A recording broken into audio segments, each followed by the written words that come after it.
हम फिर से रोमियो की पत्री उसके अध्याय 3, 21 से लेकर 26 तक के आयतों को पढ़ेंगे और अपने मनन को उस भाग में से अपने मनन को आगे बढ़ाएंगे।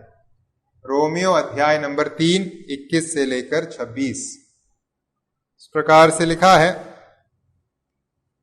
पर अब व्यवस्था से अलग परमेश्वर की वह धार्मिकता प्रकट हुई है जिसकी गवाही व्यवस्था और भविष्यद् वक्ता देते हैं, अर्थात परमेश्वर की वह धार्मिकता जो यीशु मसीह पर विश्वास करने से सब विश्वास करने वालों के लिए है, क्योंकि कुछ भेद नहीं, इसलिए कि सबने पाप किया है और परमेश्वर की महिमा से रहित है, परंतु उसके अनुग्रह से उस छुटकारे के द्वारा जो मसीह यीशु में है सेंत में धर्मी ठहराए जाते हैं।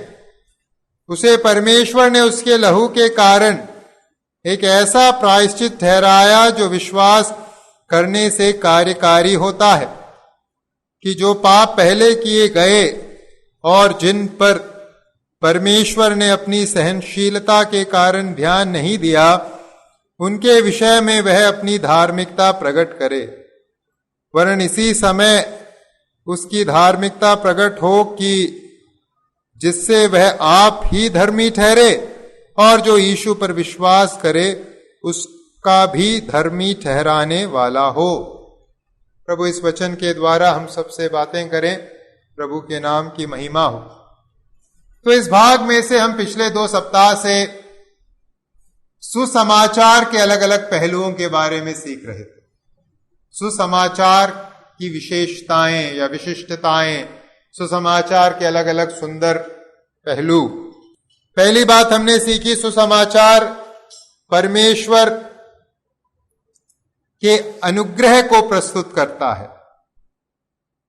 सुसमाचार परमेश्वर के अनुग्रहकारी हृदय, मानव जाति या मानवता के प्रति परमेश्वर के उस अनुग्रहकारी हृदय का सूचक है। परमेश्वर ने मानव जाति को मानव जाति के हाल में नहीं छोड़ा, मदद की है, हस्तक्षेप किया है, वो है सुसमाचार। दूसरी बात हमने सीखी, सुसमाचार परमेश्वर के धार्मिकता को प्रकट करता है। सुसमाचार परमेश्वर के धार्मिकता को प्रकट करता है, मतलब सुसमाचार के माध्यम से परमेश्वर ने क्या देने का प्रस्ताव रखा है? अपनी धार्मिकता, वो है सुसमाचार। मैं तुम्हें अपनी धार्मिकता देता हूं। तीसरी बात गए सप्ताह हमने सीखी, सुसमाचार कार्यों से जुदा है। कार्यों से सुसमाचार जुदा है, मतलब किस प्रकार से परमेश्वर की धार्मिकता हम हासिल करते हैं, जो सुसमाचार के माध्यम से दिया जा रहा है, कर्मों के द्वारा नहीं। इस बात को हमने सीखा, कर्मों के द्वारा कोई परमेश्वर की धार्मिकता को हासिल नहीं कर सकता।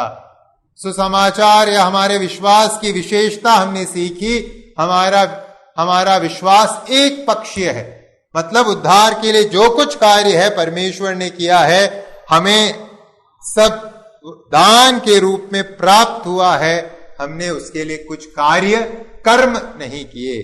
और इसी सिलसिले में हमने आखिरी बात जो सीखी वो है, सुसमाचार केवल विश्वास द्वारा अपना बनाया जाता है।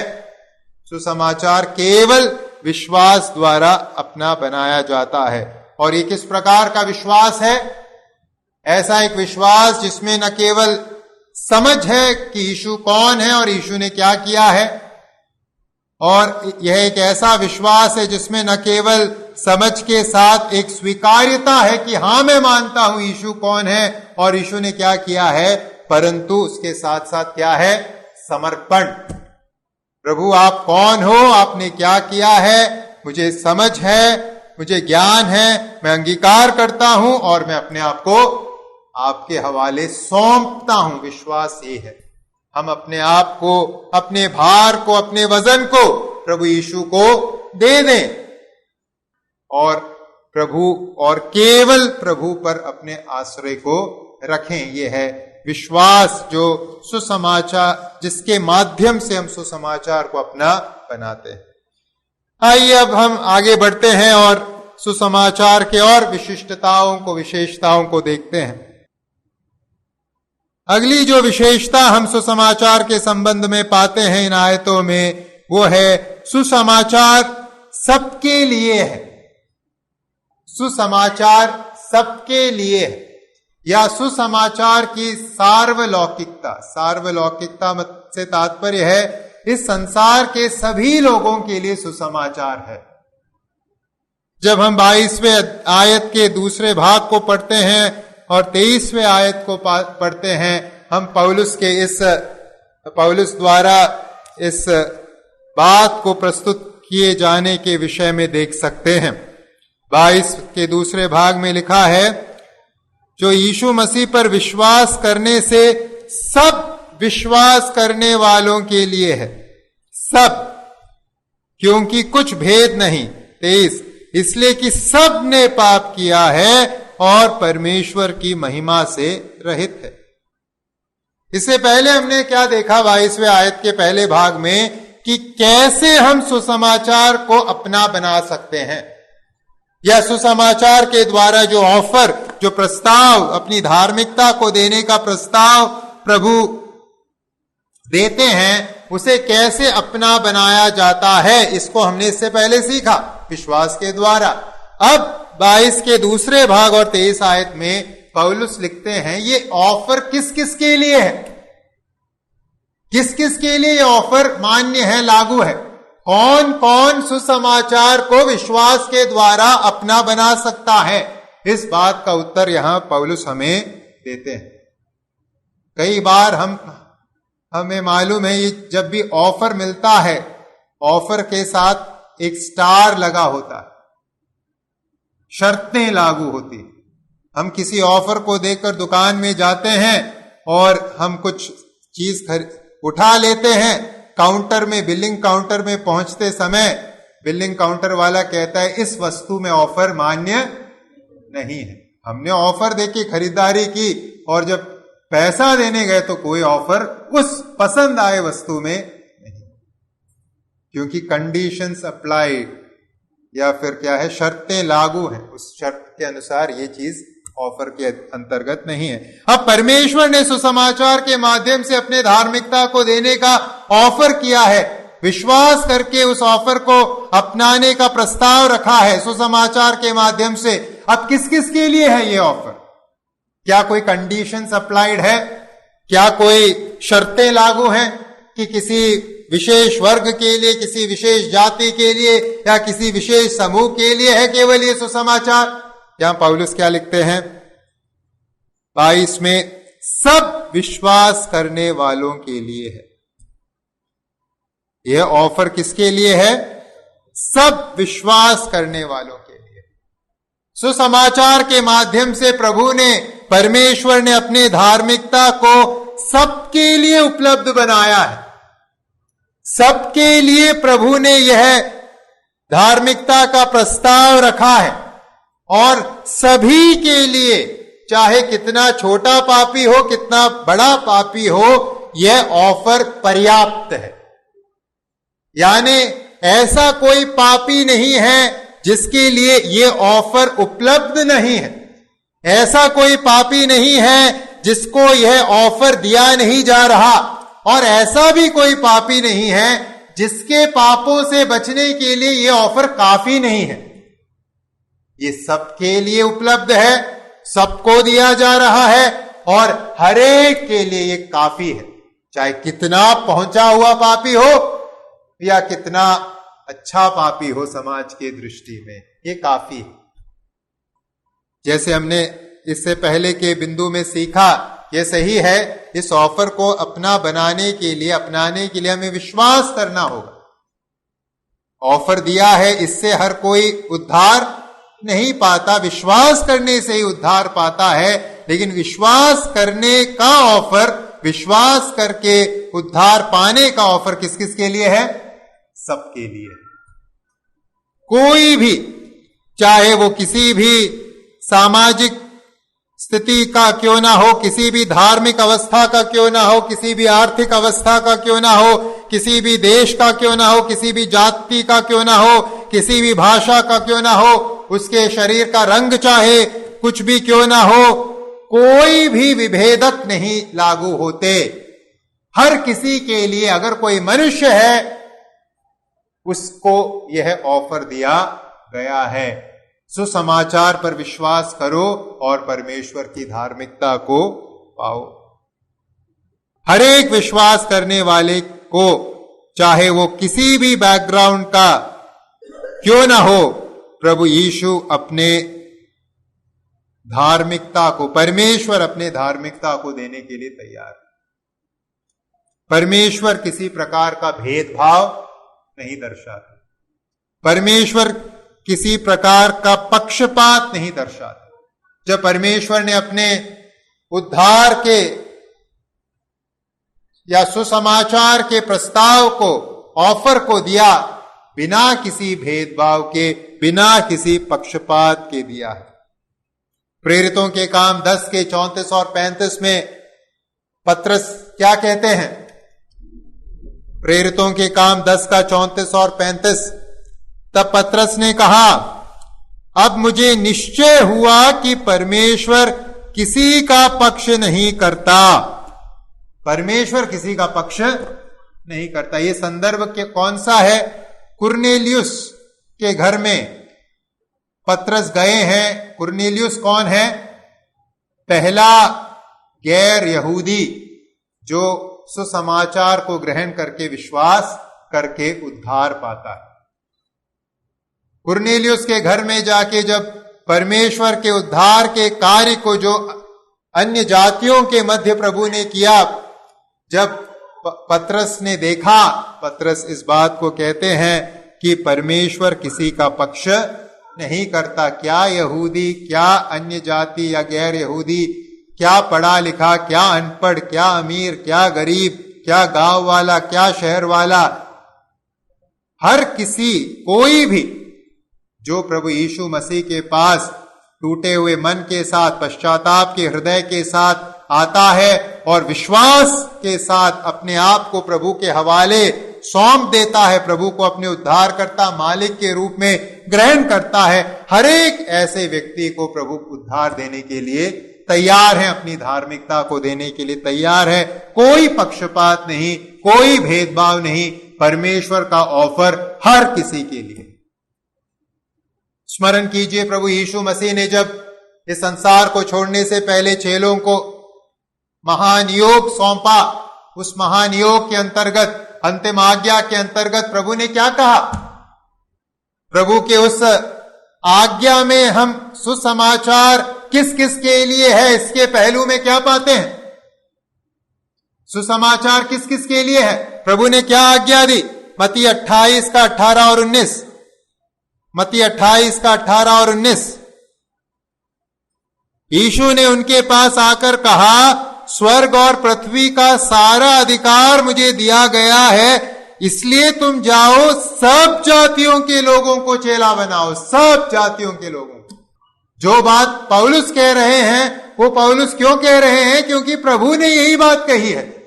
सुसमाचार का ऑफर सब जातियों के लिए, चाहे वो कोई भी क्यों ना हो।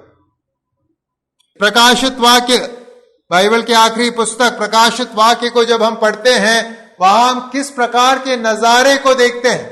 स्वर्ग में आराधना का एक नजारा है। वहां हम क्या पाते हैं?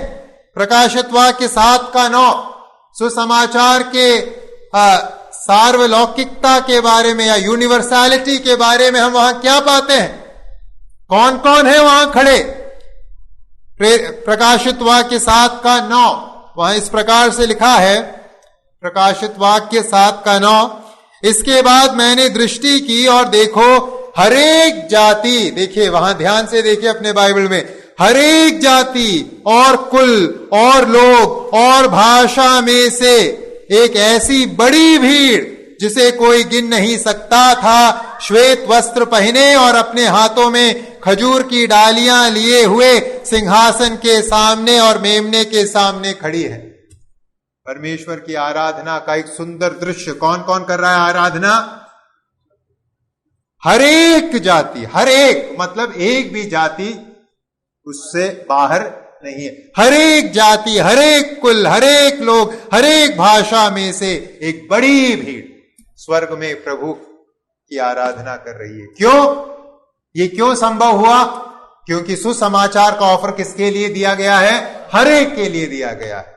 प्रभु ने कोई लिमिटेड, ये कंपनियां निकालती है ना लिमिटेड एडिशन, कुछ मॉडल, कुछ संख्या में कुछ लोगों के लिए कुछ चीजें दी जाती हैं। प्रभु ने ऐसा काम नहीं किया। प्रभु सृष्टि करता है, उसने अपने संपूर्ण सृष्टि या मानव जाति जिसे उद्धार की आवश्यकता है उसको ये उद्धार का प्रस्ताव दिया है। गॉस्पेल का ऑफर, सुसमाचार का ऑफर परमेश्वर ने दिया है। मुझे स्मरण आता है एक मेरे छोटे उम्र में एक बात जो सुसमाचार के विषय में मुझे एक बात जिसने मुझे बहुत प्रभावित किया था, वो यही पहलू है सुसमाचार कि सुसमाचार सबके लिए है। सुसमाचार की वैलिडिटी, वैधता यूनिवर्सल है, सार्वलौकिक है। यह पहलू, इस पहलू ने मुझे सुसमाचार ग्रहण करने में बहुत सहायता की, क्योंकि एक बात बहुत स्पष्ट है कि सृष्टिकर्ता परमेश्वर जो भी करता है वो किसी स्थानीय क्षेत्र के संदर्भ में नहीं करता, वह संपूर्ण सृष्टि के संदर्भ में करता है। परमेश्वर ने सूर्य बनाया, किसके लिए बनाया? सबके लिए बनाया। परमेश्वर इस सृष्टि को संभालते हैं, किसके लिए संभालते हैं? मौसम परिवर्तित करते हैं, किसके लिए? सबके लिए। परमेश्वर के सभी कार्यों में हम एक सार्वलौकिकता को पाते हैं। परमेश्वर ने मनुष्य को बनाया, एक जैसा बनाया, चाहे वो किसी भी देश का हो, किसी भी जाति का हो, किसी भी भाषा का हो। परमेश्वर के कार्यों में हम एक सार्वलौकिकता को पाते हैं। परमेश्वर के कार्यों में हम सार्वलौकिकता को पाते हैं।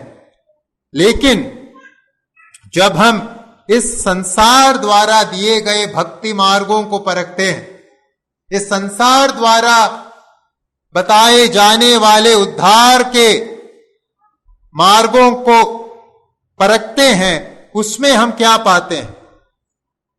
इस संसार द्वारा कहे जाने वाले, बताए जाने वाले भक्ति मार्गों में क्या सार्वलौकिकता है? नहीं, हम उसमें स्थानीय बातों को पाते हैं। आपको किसी स्थानीय नदी में जाना होगा, आपको किसी स्थानीय गुरु के पास जाना होगा, आपको किसी स्थानीय पवित्र क्षेत्र में जाना होगा। इस संसार में किसी भी मार्ग को देख लीजिए जो परमेश्वर से जोड़ने का दावा करता है, सुसमाचार के मार्ग को छोड़कर, यीशु मसीह द्वारा दिए गए मार्ग को छोड़कर अन्य सभी मार्गों में आप स्थानीय पहलुओं को पाएंगे। मेरे छोटे उम्र में यह बात मुझे बहुत प्रभावित की। सबसे अच्छा उदाहरण क्रूस पर टंगा हुआ वो डाकू, उसे उद्धार पाने के लिए क्या करना था? कहीं जाना था। आप सोचिए, अगर क्रूस पर टंगे हुए डाकू को यीशु मसीह के उद्धार के मार्ग के अलावा और किसी मार्ग के द्वारा उद्धार पाना होता तो क्या संभव था? उस वक्त, उस अवस्था में, उस स्थान में क्या वो व्यक्ति उद्धार पा सकता था? वो अपने पवित्र स्थान में पहुंच सकता था क्या? वो अपने पवित्र डुबकी को लगा सकता था क्या? या वो अपने पवित्र गुरु के पास जा सकता था क्या? संभव है? असंभव है। लेकिन यीशु मसीह पर विश्वास करके सुसमाचार के उस ऑफर को पाना उसके लिए उस क्रूस पर टंगे हुए अवस्था में भी क्या था? संभव था। क्योंकि क्रूस, सुसमाचार का जो ऑफर है, प्रस्ताव है, वो हर एक के लिए है। कोई व्यक्ति अपने मृत्यु के समय के नजदीक भी अगर पड़ा है, बिस्तर पर पड़ा है, उठ नहीं सकता, चल नहीं सकता, वो व्यक्ति भी उस क्षण में सुसमाचार को ग्रहण कर सकता है। हर एक के लिए है सुसमाचार का ऑफर। आपको कहीं जाने की जरूरत नहीं, आपको कुछ विशेष करने की जरूरत नहीं। प्रभु ने आपको उस उद्धार को पाने के लिए तैयार बनाया है। आपको अपने हृदय से विश्वास करना होगा। तो भाई और बहनों, आइए हम प्रभु को धन्यवाद दें, प्रभु के प्रति एक आभारी मन रखें। प्रभु ने एक ऐसा सुसमाचार के माध्यम से एक ऐसा ऑफर दिया है जो सबके लिए है। उसी के कारण मुझे और आप तक यह ऑफर पहुंचा और हम प्रभु के बेटा बेटी बन पाए। अगर ये केवल विशेष वर्ग के लिए होता, शायद मैं और आप आज प्रभु के लोग नहीं होते, क्योंकि हम में ऐसी कोई खूबी नहीं कि हम उस किसी विशेष वर्ग का भाग बनते और परमेश्वर का बन पाते। तो आइए हम आभारी मन के साथ प्रभु को हमेशा धन्यवाद दें, क्योंकि प्रभु ने सुसमाचार किस किस के लिए दिया है? हर एक के लिए दिया, किसी विशेष लोगों तक उसे सीमित नहीं रखा।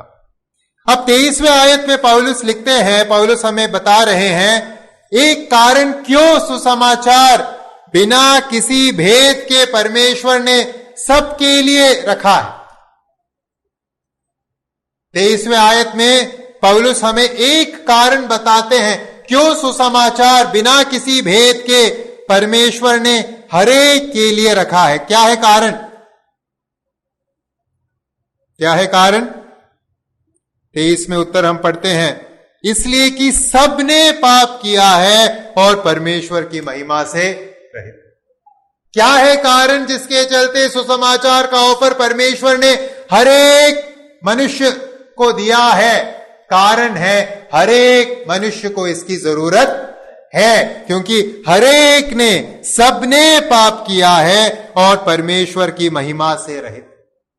ऐसा कोई भी नहीं है जिसको पाप की बीमारी ना हो, जिसको पाप से छूटने की जरूरत ना हो। इसलिए परमेश्वर ने अपने दया, प्रेम, अनुग्रह के चलते यह ऑफर किसको दिया है? हर एक को दिया है। यहां एक बात हमें समझने की आवश्यकता है। 23वें आयत में जब पौलुस लिखते हैं इसलिए सबने पाप किया है, यहां पौलुस किस पाप के विषय में बात कर रहे हैं? यहां लिखा है सबने पाप किया है और परमेश्वर की महिमा से रहित हैं। किस पाप के बारे में यहां पौलुस बात कर रहे हैं? क्या पौलुस किसी ऐसे एक पाप के बारे में बात कर रहे हैं जो हम करते हैं, पहली बार पाप कर रहे हैं और पापी बन जाते हैं? ऐसा कोई पाप है क्या? पापी बनाने वाला पाप नहीं। यहां किस पाप के बारे में पौलुस बात कर रहे हैं? इस पद के व्याकरण को जब हम ध्यानपूर्वक पढ़ते हैं, यहां पौलुस उस पाप के बारे में नहीं बात कर रहे जिस पाप को हम अपने दैनिक जीवन में अपने स्वभाव के द्वारा, अपने कर्मों के द्वारा, अपने अलग अलग अपने शरीर के द्वारा जो हम पापों को करते हैं, उस पाप के बारे में बात नहीं कर रहे। फिर किस पाप के बारे में बात कर रहे हैं? यहां पौलुस उस पाप में स्वभाव के बारे में बात कर रहे हैं जो आदम में मुझे और आपको मिला है। तो किस पाप के बारे में यहां बात की जा रही है? उस पाप के बारे में जो अदन की वाटिका में हुआ, ऐतिहासिक पाप, पहला पाप जो हमारे पहले दादा ने, आदम ने परमेश्वर की आज्ञा का उल्लंघन करके किया था। तो यहां पाप को एक कर्म के रूप में नहीं प्रस्तुत किया जा रहा। यहां जिस पाप के बारे में बात किया जा रहा है वो पाप वह स्वभाव है जो हमने आदम से प्राप्त किया है, क्योंकि हम सब किसके वंशज हैं? हम सब आदम के वंशज हैं। इसी बात को आगे चलकर पौलुस स्पष्ट भाषा में कहेंगे। हम पढ़ेंगे 5वें अध्याय के 12वें पद को। इसी आशय को स्पष्टता के साथ 5 के 12 में पौलुस प्रस्तुत करते हैं। 3 के 23 में किस पाप के बारे में बात की जा रही है? 5 के 12 में लिखा है, इसलिए जैसा एक मनुष्य के द्वारा पाप जगत में आया और पाप के द्वारा मृत्यु आई, और इस रीति से मृत्यु सब मनुष्यों में फैल गई क्योंकि सबने पाप किया। तो जिस पाप के बारे में 23वें आयत में पौलुस चर्चा कर रहे हैं वो ये आदम का पाप है जिसके द्वारा मृत्यु आई। और क्योंकि हरेक जो आदम के वंश में पैदा हुआ है, आदम उसके प्रतिनिधि के रूप में पाप किया था। आदम के पाप में कौन कौन है शामिल? हम सब शामिल, हम सब शामिल। कई बार लोग आवेदन लेकर जाते हैं ना कलेक्टर के पास, पत्र लेकर जाते हैं। आवेदन कितने लोग लेकर जाते हैं? एक या दो लोग। लेकिन उस आवेदन पत्र में हस्ताक्षर किन किन के होते हैं? अनेकों के होते हैं। ले जाने वाले एक या दो होंगे, लेकिन बिना जाए कौन कौन उस आवेदन को देने में शामिल है? अनेक है जिन जिनके हस्ताक्षर उस पत्र में है। वही है, आदम ने पाप किया। मैं और आप भौतिक रूप से, शारीरिक रूप से वहां मौजूद नहीं थे, लेकिन आदम जब पाप कर रहा था, आदम हमारे प्रतिनिधि के रूप में पाप कर रहा था, और उस आदम के पाप में हम सब शामिल हैं। और इसीलिए 5:12 में लिखा है सबने पाप किया है। आदम ने पाप किया और उस पाप में हम सब ने अपने भागीदारी को, क्योंकि वह हमारा प्रतिनिधित्व कर रहा था, रखा है। और यही पाप स्वभाव जो आदम से हमें मिला, वही पाप स्वभाव पाप में कर्मों के द्वारा, पाप में जीवन शैली के द्वारा, पाप में व्यवहार के द्वारा अपने आप को व्यक्त करता है। तो इस बात को हमें यहां समझने की जरूरत है कि पाप हमें पापी नहीं बनाता। जो पाप हम करते हैं उससे हम पापी नहीं बने। हम पापी हैं, पाप के स्वभाव वाले हैं, इसलिए हम पाप करते हैं। इस बात को हमें समझने की जरूरत है। तो अगर हम अपने पहले पाप को ढूंढेंगे तो हम उस पहले पाप को कहां पाएंगे? किस उम्र में हमने पहला पाप किया? पहले साल में या पहले महीने में? कब हमने अपना पहला पाप किया? जब हमारा अस्तित्व भी संसार में नहीं था। आदम में हमने अपना पहला पाप किया है। हमें इस संसार में आने की जरूरत नहीं पड़ी पहले पाप में शामिल होने के लिए। यहां आने से पहले हम पाप कर चुके हैं। तो जब यहां पहुंचे, हम जन्म लिए, हम किस अवस्था में हैं? पापी अवस्था में हैं। तो हम पाप जन्म लेकर पाप करके पापी नहीं बन रहे। हमने आदम में पाप किया है और उस पाप में स्वभाव के साथ जन्म लिया है, और इसलिए हम पाप कर रहे हैं। इस बात को हमें समझने की जरूरत है, मन में रखने की आवश्यकता है। यहां जब पौलुस पाप की चर्चा करते हैं, जिसके चलते हम सबको परमेश्वर के गॉस्पेल या सुसमाचार प्रस्ताव की आवश्यकता पड़ी, 23 में पौलुस हमें पाप क्या है इसका उत्तर भी देते हैं। क्या है पाप? पाप के लिए जो शब्द का इस्तेमाल 23वें आयत में किया गया है, वो शब्द है निशाने से चूकना। कई बार लोग हमसे पूछते हैं ना, पाप क्या है? एक बहुत आम सा प्रश्न है। किसी से जब हम सुसमाचार बांटते और कहते हैं सबने पाप किया है, हर कोई पापी है, तो लोग पूछते हैं पाप क्या है? हम क्या उत्तर देंगे? क्या चोरी करना पाप है? झूठ बोलना पाप है? गाली देना पाप है? क्या इस पाप, ऐसे पाप की चर्चा यहां की जा रही है? नहीं। क्या है पाप? पाप के लिए जिस शब्द का इस्तेमाल किया गया यूनानी भाषा में, उस शब्द का अर्थ है निशाने को चूकना। मतलब परमेश्वर ने जिस स्तर पर रहने के लिए, जिस धार्मिकता के, पवित्रता के, सिद्धता के स्तर में बने रहने के लिए मनुष्य को बनाया था, मनुष्य ने क्या किया? मनुष्य उस स्तर से क्या हो गया? गिर गया, वो चूक गया। आदम को जिस सिद्धता और पवित्रता के स्तर पर परमेश्वर ने रखा था, आदम ने क्या किया? अपने अनाज्ञाकारिता के चलते उस स्तर से वह गिर गया। परमेश्वर ने जिस स्तर के पर रहने के लिए मुझे और आपको बनाया, उस स्तर को हम क्या कर गए? चूक गए। हम वहां तक अपने आप को उठा नहीं पाए। यहां जो चित्र है वो एक तीरंदाज का है। तीरंदाज समझते हैं ना, जो तीर मारता है।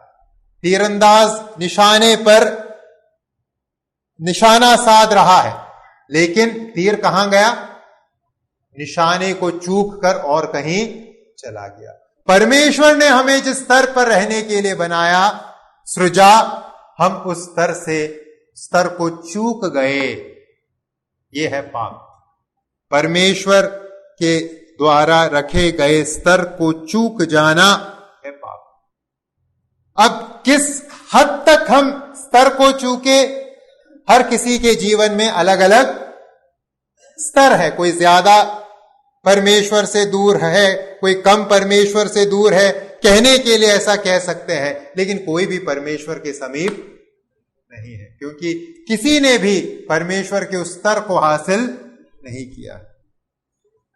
आगे 23वें आयत में हम पढ़ते हैं, क्योंकि हमने पाप किया, क्योंकि हमने परमेश्वर द्वारा रखे गए स्तर को प्राप्त नहीं किया, हम चूक गए। उसका क्या प्रभाव पड़ा? क्या प्रभाव पड़ा? 23 के दूसरे भाग में, परमेश्वर की महिमा से रहित। यह पाप का प्रभाव। पाप क्या है? परमेश्वर द्वारा रखे गए मापदंड को हासिल न कर पाना, उस स्तर को चूक जाना, वो है पाप। अगर कोई आपसे पाप क्या है पूछे, और क्योंकि हम उस स्तर को चूक गए तो क्या हुआ? असर क्या पड़ा? हम परमेश्वर की महिमा से क्या हो गए? रहित।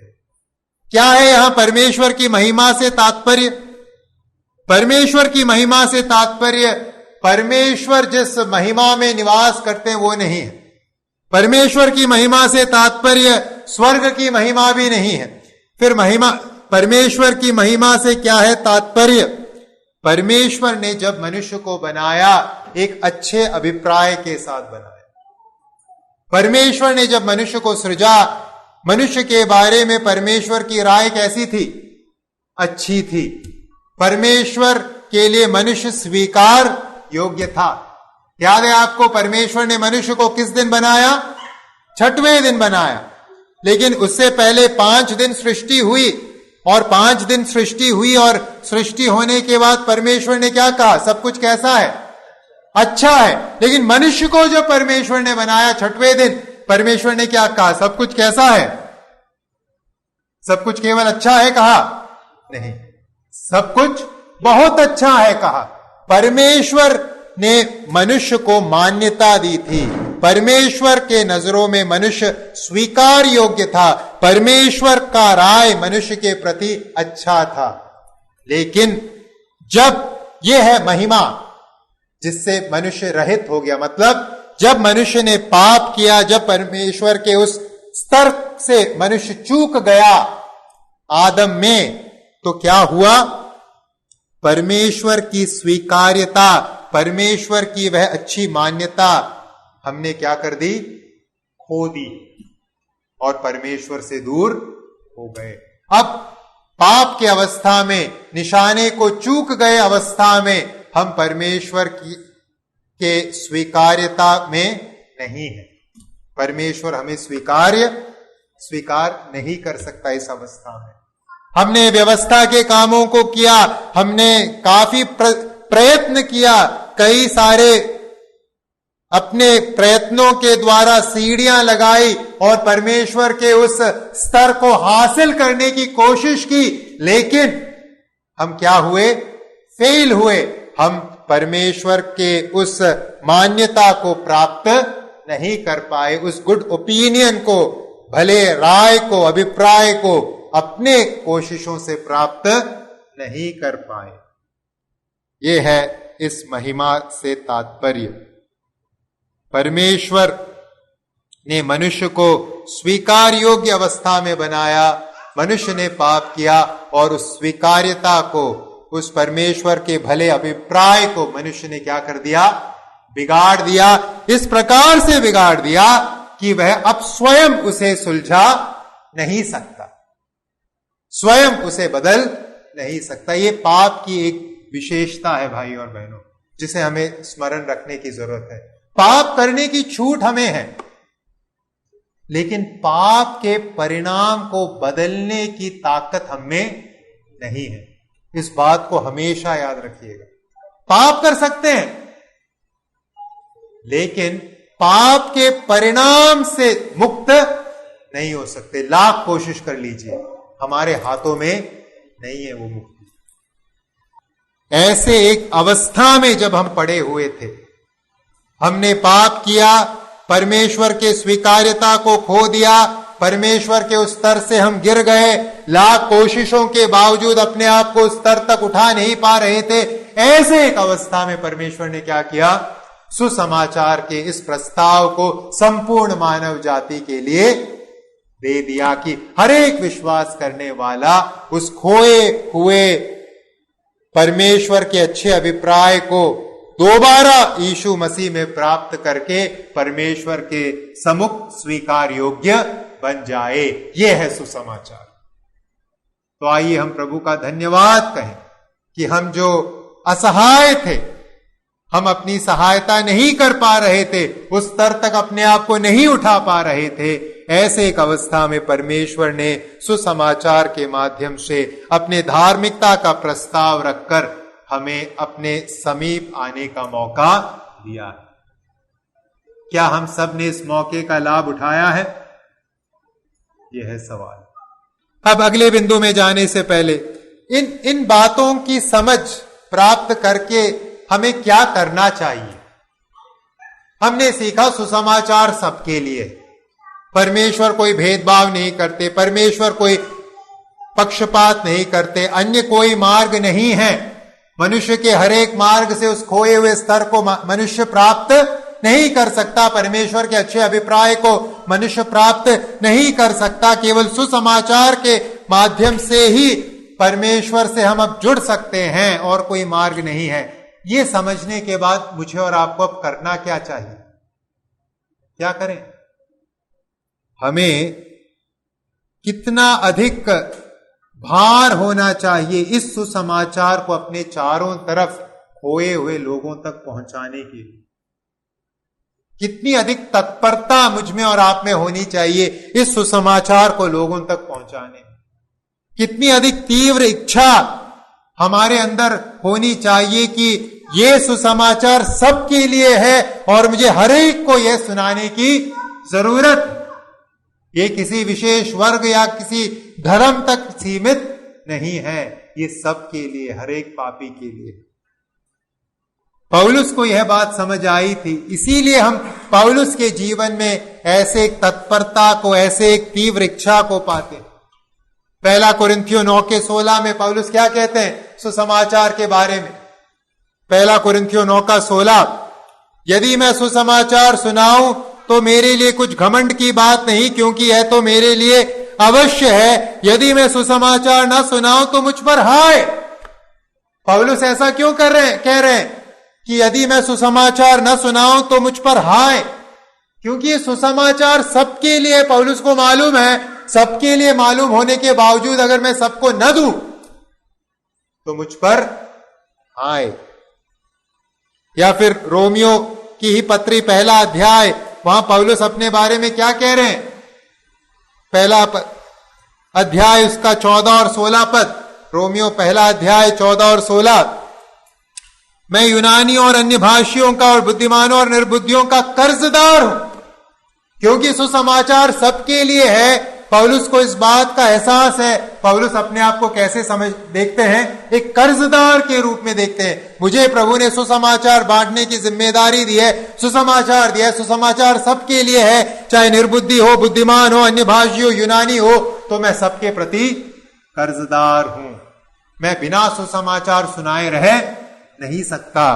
फिर 16वें आयत में, मैं सुसमाचार से नहीं लजाता, इसलिए कि वह हर एक विश्वास करने वाले के लिए, पहले तो यहूदी फिर यूनानी के लिए, उद्धार के निमित्त परमेश्वर की सामर्थ्य। हर एक विश्वास करने वाले के लिए सुसमाचार परमेश्वर की सामर्थ्य है, हमें लज्जाने की जरूरत नहीं है।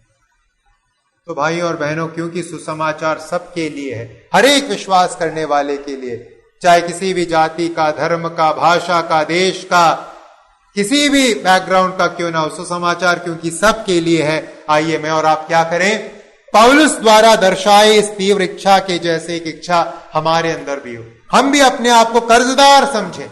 हमारे परिवार के लोगों को कौन सुनाएगा सुसमाचार? हमें मालूम है सुसमाचार उनके लिए, उन्हें नहीं मालूम सुसमाचार उनके लिए, कौन बताएगा उन्हें सुसमाचार? अपने दोस्तों से, अपने सहपाठियों से, अपने सहकर्मियों को कौन बताएगा सुसमाचार? अपने पड़ोसियों को कौन बताएगा सुसमाचार? हमें मालूम है सुसमाचार उनके लिए है, उनको उसकी आवश्यकता है, कौन बताएगा? मेरे और मुझ पर और आप पर ये जिम्मेदारी है, हम हैं कर्जदार सुसमाचार बांटने के। तो पहला बिंदु आज जो हमने सीखा, या पांचवा बिंदु, पांचवी विशेषता सुसमाचार के विषय में है, सुसमाचार सबके लिए।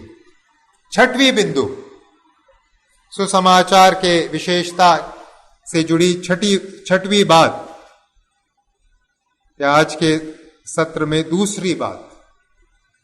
अगली विशेषता सुसमाचार के बारे में जो हम यहां सीखते हैं इस भाग में, वो है सुसमाचार का हृदय कैसा है या क्या है, या सुसमाचार के माध्यम से परमेश्वर कैसे उद्धार देते हैं।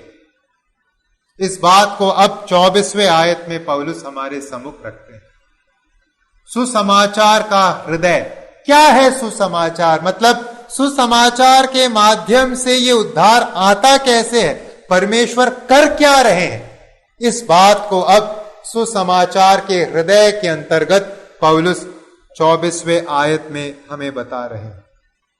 एक तरीके से कहेंगे तो अब तक सुसमाचार के बारे में जिन बातों को हमने देखा वो परिधीय बातें हैं, पेरिफेरल है।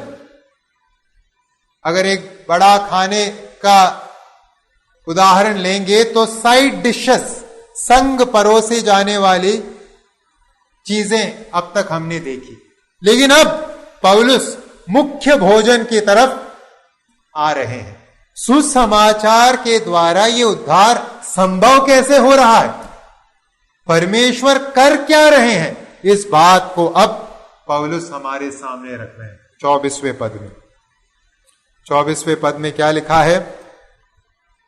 परंतु उसके अनुग्रह से उस छुटकारे के द्वारा जो मसीह यीशु में है, सेंत मेंत धर्मी ठहराए जाते हैं। किस प्रकार से सुसमाचार के द्वारा उद्धार संभव हो रहा है? सुसमाचार के अंतर्गत परमेश्वर एक पापी को उद्धार कैसे दे रहे हैं? उत्तर इस 24वें पद में हम पाते हैं। क्या है उत्तर? उत्तर है धर्मी ठहराने के द्वारा, धर्मी ठहराए जाने के द्वारा, यह है उत्तर। कैसे एक अपवित्र पापमय व्यक्ति को विश्वास करने पर, यीशु मसीह पर विश्वास करने पर परमेश्वर उद्धार देकर स्वर्ग के योग्य बनाते हैं। क्या करते हैं परमेश्वर? उसे धर्मी ठहराते हैं। यह है उत्तर। क्या करते हैं? धर्मी ठहराते हैं। क्या है धर्मी ठहराए जाने से तात्पर्य? धर्मी ठहराए जाने से तात्पर्य क्या है? पहले भी हमने इस बात की चर्चा की है। धर्मी ठहराया जाना, ये जो पद है, ये कोर्ट कचहरी का पद है, न्यायालय संबंधित एक पद है, न्यायालय में इस्तेमाल किया जाता है। धर्मी ठहराए जाने से तात्पर्य है जज महोदय द्वारा की जाने वाली घोषणा। जज क्या करता है? दोनों पक्षों के दलीलों को सुनने के बाद अपना वर्डिक्ट या फैसला सुनाता। तो ये धर्मी ठहराए जाने का तात्पर्य किसके साथ है? फैसला सुनाए जाने के, किसके कोर्ट में, किसके कचहरी में, संसार के कचहरी में नहीं, परमेश्वर के कचहरी। परमेश्वर एक पापमय व्यक्ति के बारे में अपना फैसला सुना रहे हैं। कैसा पापमय व्यक्ति? जो यीशु मसीह के सुसमाचार पर अपने विश्वास को रखा हुआ है। और क्या है फैसला? फैसला है कि फलाना व्यक्ति धर्मी है, फलाना व्यक्ति पापी, पाप के दंड से मुक्त किया जाता है। यह है फैसला।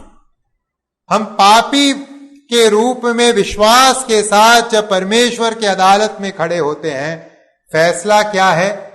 फैसला यह नहीं है कि तुम दोषी हो, फैसला यह है कि मैं तुम्हें धर्मी ठहराता हूं, मैं तुम्हें धर्मी घोषित करता हूं। यह है धर्मी ठहराए जाने से तात्पर्य। परमेश्वर हमें धर्मी घोषित कर रहे हैं। हर एक विश्वास करने वाले को परमेश्वर धर्मी घोषित कर रहे हैं। किस आधार पर धर्मी घोषित कर रहे हैं?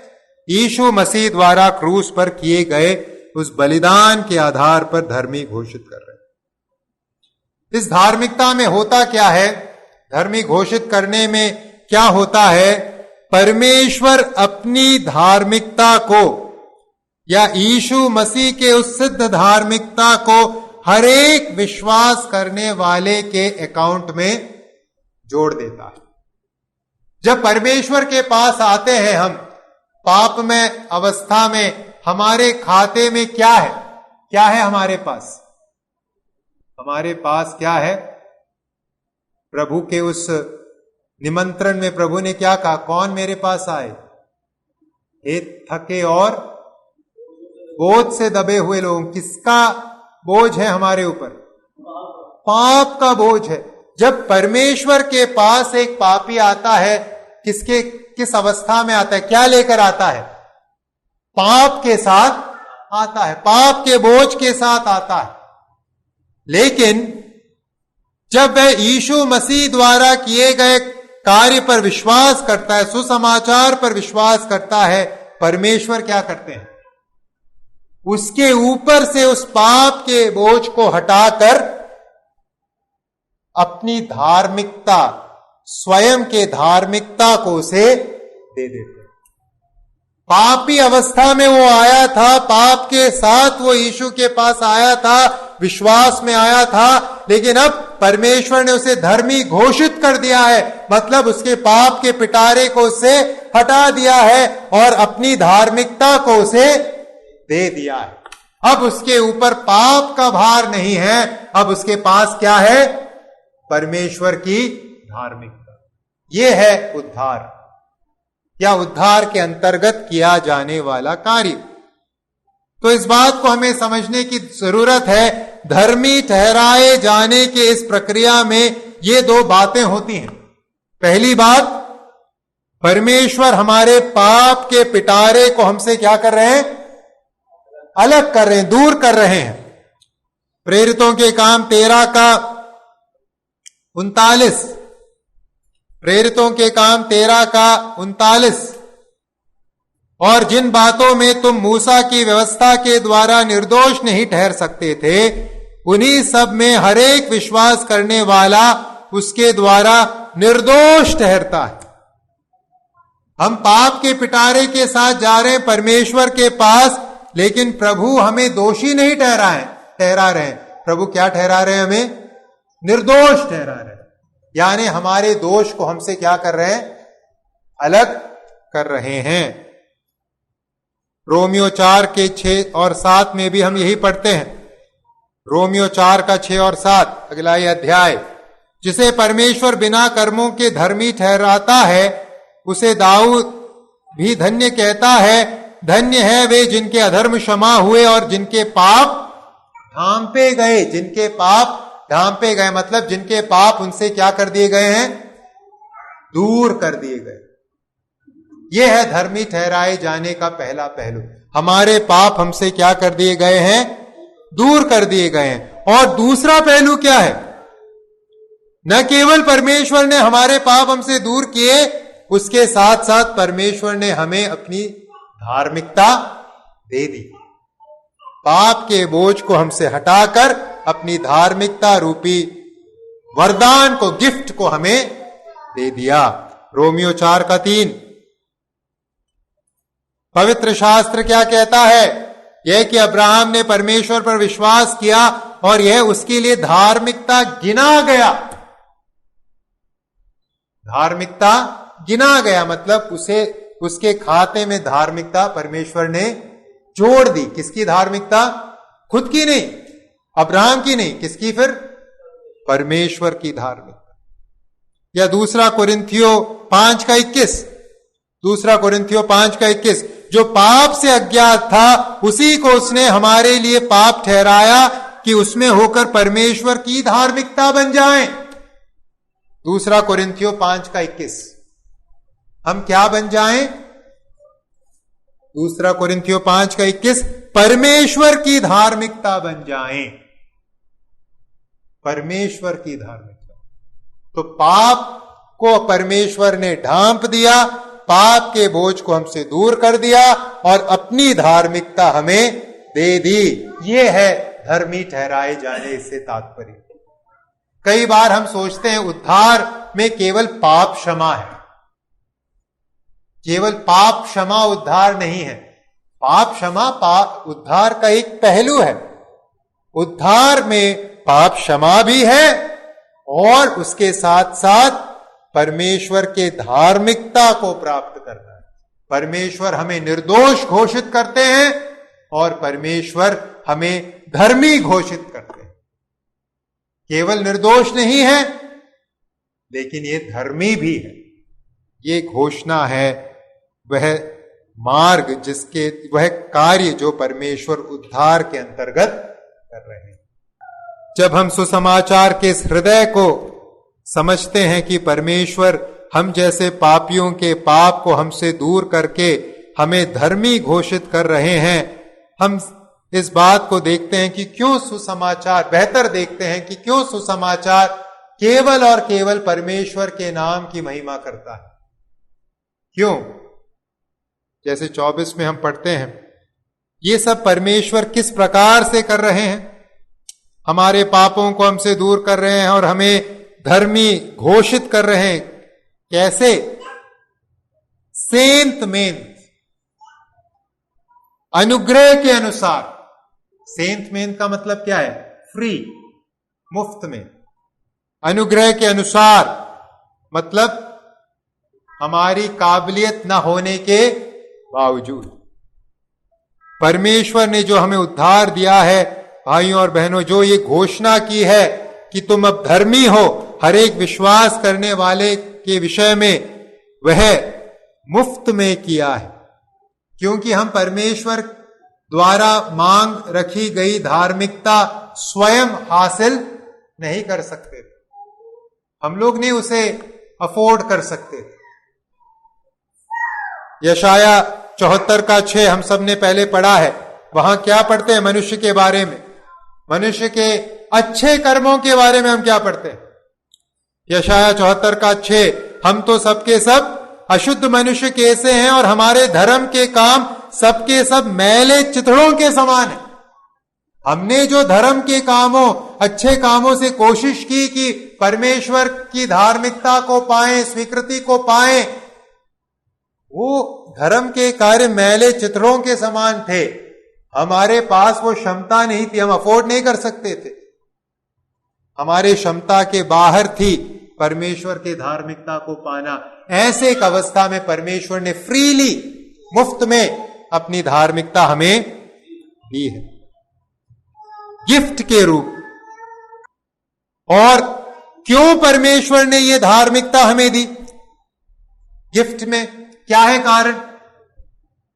24 में हम उसका कारण भी पढ़ते हैं। कारण हम में नहीं है। कारण ये नहीं कि प्रभु ने हमें देखा और प्रभु को लगा मैं चलो इन्हें दे देता हूं।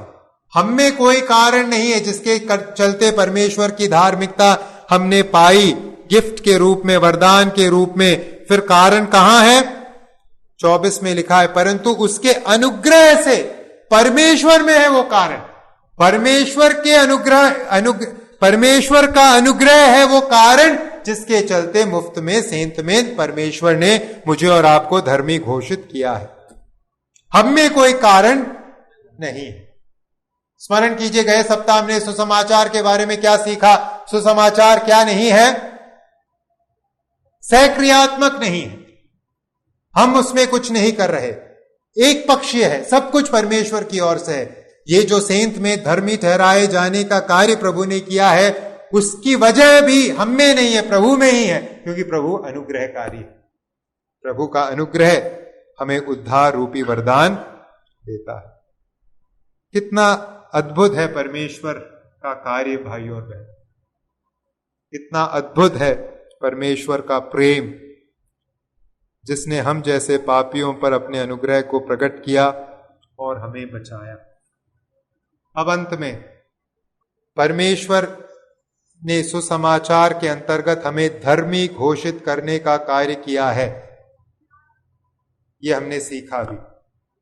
सुसमाचार के अंतर्गत क्या हो रहा है? प्रभु हमें धर्मी घोषित कर रहे हैं, हमारे पाप को हमसे अलग कर रहे हैं। ये सच्चाई हमें क्या करने के लिए प्रेरित करे? अब क्या करें हम? क्या है कर्तव्य हमारा? अब परमेश्वर ने हमें धर्मी घोषित किया है, तो अब हमारा कर्तव्य क्या है? उस धार्मिकता को हम अपने स्वभाव के जरिए दर्शाएं। परमेश्वर ने हमें धर्मी घोषित किया है, स्वभाव से हम धर्मी अभी बने नहीं हैं। अब उद्धार प्राप्त हर एक व्यक्ति की जिम्मेदारी, हम स्वभाव के माध्यम से उस पवित्रता को, उस धार्मिकता को दिखाएं। जिस स्तर पर धार्मिक पवित्रता और सिद्धता के जिस स्तर पर प्रभु ने हमें उठाकर रखा है, उस स्तर के अनुसार हमारा जीवन अब हो, ये मेरी और आपकी जिम्मेदारी है। वरना उद्धार हमने पाया है ये कहने का कोई मतलब नहीं होगा। ये संसार कैसे जानेगी कि हमने उद्धार पाया है, परमेश्वर ने हमें धर्मी घोषित किया है? कैसे जानेगी? हमारे धार्मिकता के जीवन शैली को देखकर, कामों को देखकर। तो मैं और आप जिम्मेदार हैं। अब क्योंकि धर्मी घोषित किया है प्रभु ने हमें, हम कैसा जीवन जिए? हम नए जीवन की सी चाल चले।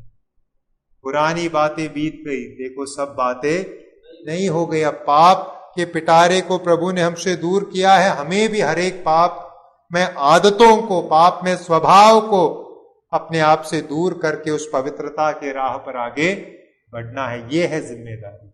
इसलिए हम ये सब सीख रहे हैं कि हम अपनी जिम्मेदारी को निभाएं। तो आज हमने क्या सीखा?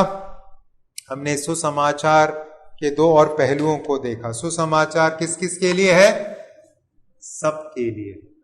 और सुसमाचार के अंतर्गत परमेश्वर क्या कर रहे हैं? क्या है सुसमाचार का हृदय? हमें उद्धार कैसे मिलता है? परमेश्वर के न्यायालय में क्या हो रहा है? जब कोई विश्वास करता है, परमेश्वर उस विश्वास के आधार पर, यीशु पर विश्वास के आधार पर हमें क्या घोषित कर रहे हैं? धर्मी। अपनी धार्मिकता प्रभु हमें दे रहे हैं और हमारे पापों को हमसे दूर कर रहे हैं। प्रभु मेरी और आपकी सहायता करे, हम इन दो सच्चाई के अंतर्गत अपना जीवन जिए।